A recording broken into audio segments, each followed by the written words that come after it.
The first question we have is, we've talked to our Oracle rep a couple of times, and we've heard them talk about enterprise planning and budgeting service. Is this a different product? Sure, that's a good question. So it's a different license, but essentially the same product, if you will. So a lot of the functionality will be very similar. I think with EPBCS, what you're going to get is you're going to get pre-built modules. For example, a workforce model or a CapEx module. So if you choose to enable those, they would come with pre-built calculations, data forms, all that good stuff. However, they still allow the ability and the flexibility to customize somewhat as well. So I think it's the same overall product suite, just an enhanced license, if you will. I'm not sure, Bob, if you want to add anything to that. Yeah, I think we have talked about enterprise again in a previous month and what it is. You also get things like different plan types, or I'm sorry, different reporting. You get additional reporting plan types and things like that. I'll echo Ryan's sentiment here. It's essentially the same product as PBCS. You're basically you have the opportunity to implement out-of-box modeling, which can be very helpful for organizations trying to start up a process quickly as well. All right, another question that came in is, where can we get the latest SmartView and EPM Automate files?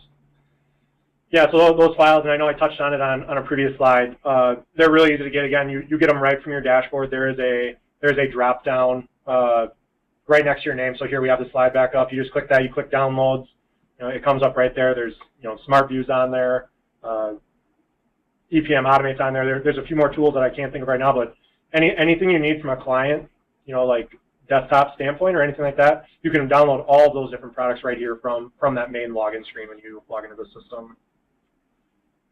Perfect. And another question we had rolling is, can we enable predictive planning and sandboxing in our existing applications today?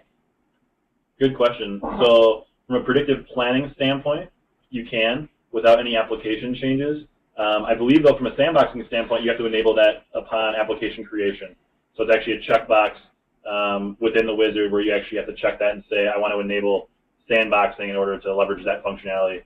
I will say we've done a lot of testing with that. It's not very difficult if you had to recreate the application to enable that. So we actually have been doing quite a bit of testing there. What's the workload on transitioning an application quickly to make sure you can enable sandboxing, for example. I don't know, Bob, if you want to add anything to that. Yeah, I think there's always application considerations you're going to have for either one of these things. So whether it be slight form tweaks to fully leverage the feature to its fullest potential, there's going to be overhead on things like that. I think, again, predictive planning, you could really make that decision whenever.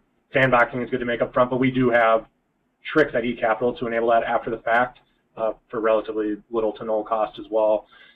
I think we're going to have a session on this, and I highly recommend, whoever asked that question or anyone that is interested in these features, join, because that is exactly the type of question that we will make sure to address in detail, and make sure that when you walk away from that webinar, you're really going to be as close to an expert as you can be after an hour within these tool sets. So highly recommend, joining for that webinar as well. Yeah, I would advocate for that as well. I think some of the demo content that we're putting together is very cool. Gives you a much deeper dive into some of this nice functionality that can really help your organization out.